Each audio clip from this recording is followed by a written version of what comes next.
Hey YouTube friends, welcome back to the channel. So we've all seen the dream. You get your new van or RV, you turn your keys, and you start on down the road, going wherever the wind takes you with complete freedom, right?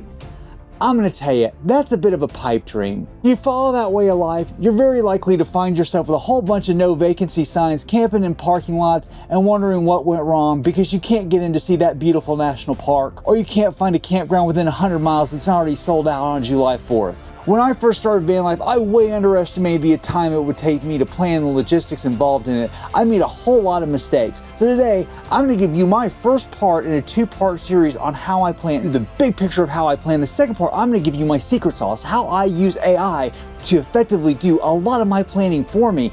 And I end up with an amazing van life plan that's a whole lot easier than most people think and gives me a lot of freedom along the way and help you hopefully avoid all the mistakes I made. Let's get into it.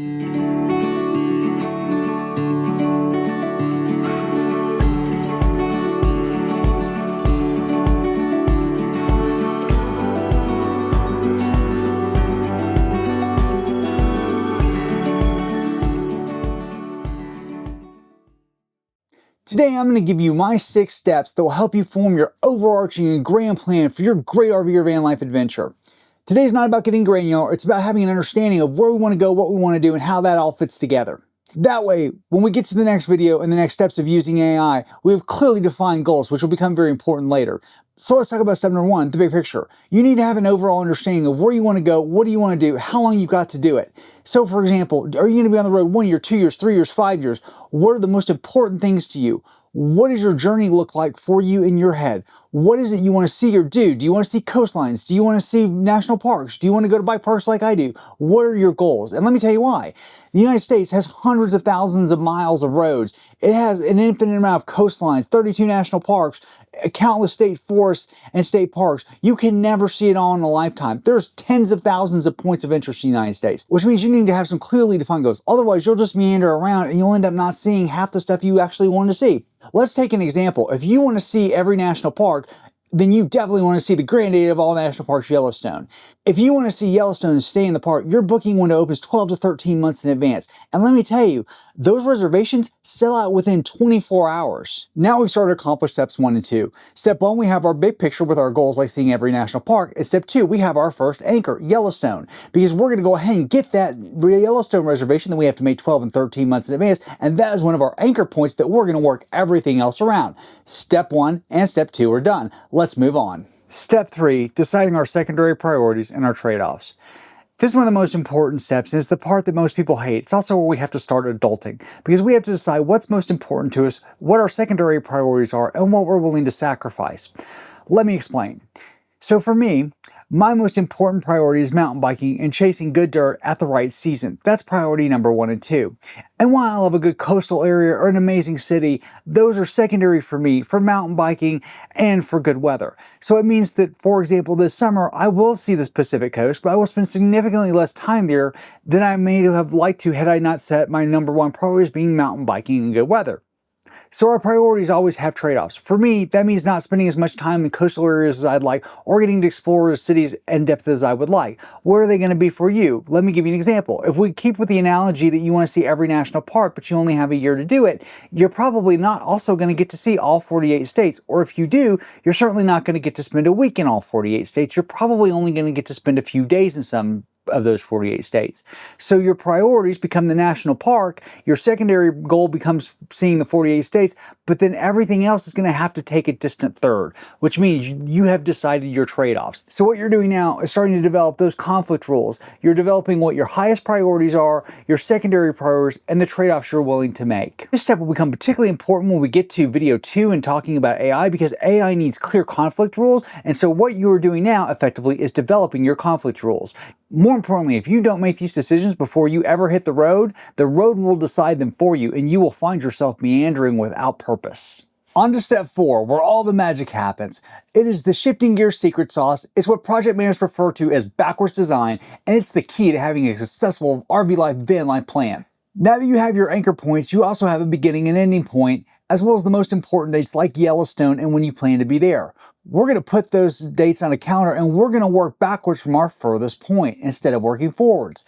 Most people buy an RV and they start from the day one and they plan going forward. We're going to start in reverse. We're going to start at the back and plan to back to when we buy the RV. That's the secret sauce. I want you to think about something. If you want to stay at Grand Teton National Park and Grand Teton National Park opens camping reservations 6 months in advance and you plan to stay June 1st, your action date isn't June 1st, it's January 1st. By planning reverse, we not only have a cohesive plan that minimizes things like excessive driving, we're also able to see all of our booking windows and our most important dates. We have our anchor dates that we're working around, so we make sure we never miss something that's absolutely mission critical to what we want to accomplish in our RV or van life journey. That's the shifting gears secret sauce.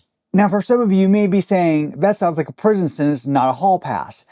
But let me explain. In effect, by planning, you're actually buying yourself freedom, and you can clearly identify the gaps in your schedule where you have downtime, but you also make sure you get those anchor stays in that are absolutely important to you. Using my system, if I find a trail I like, I can already look ahead and I see my anchor dates, my reservations are already made, and I can decide, I love this place so much, I'm okay skipping my third level priorities that I had planned to do in favor of staying here a week. In effect, I get more freedom because I've worked in reverse. That is going to become particularly easy in our next video when we talk about AI, because part of our AI prompting is going to be, hey, I want to go to see Yellowstone on August 1st.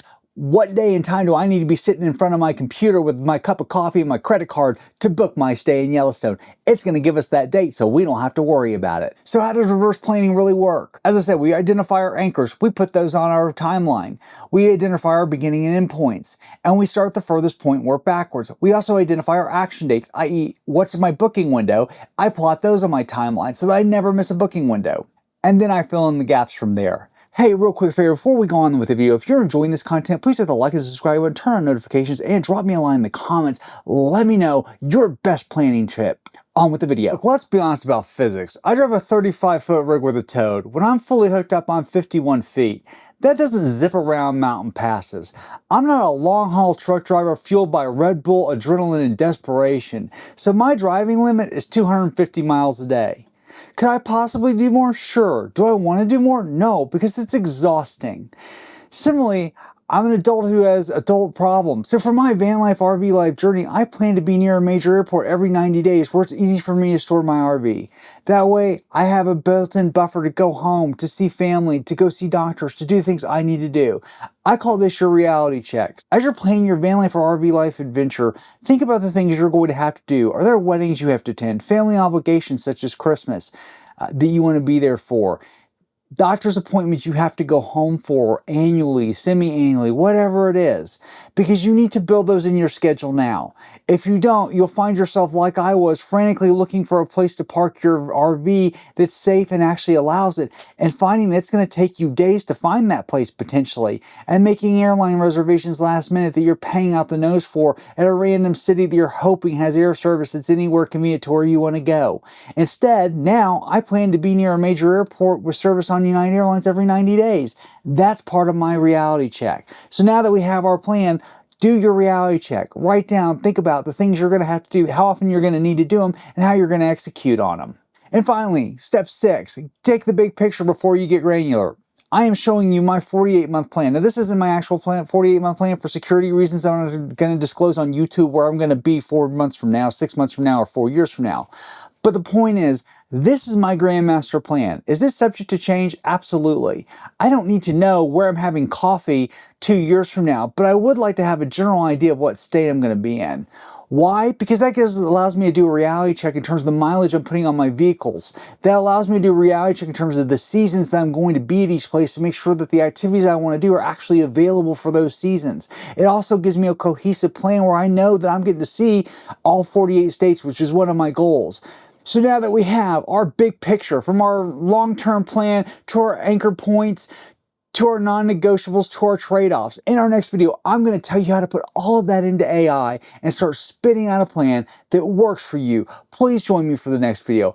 And as always, if you've enjoyed this content, please hit the like and subscribe button, turn on notifications, drop me a line in the comments. What is your ideal RV life journey? What are your goals? What do you want to see? What do you want to do? Thanks for watching. Take care.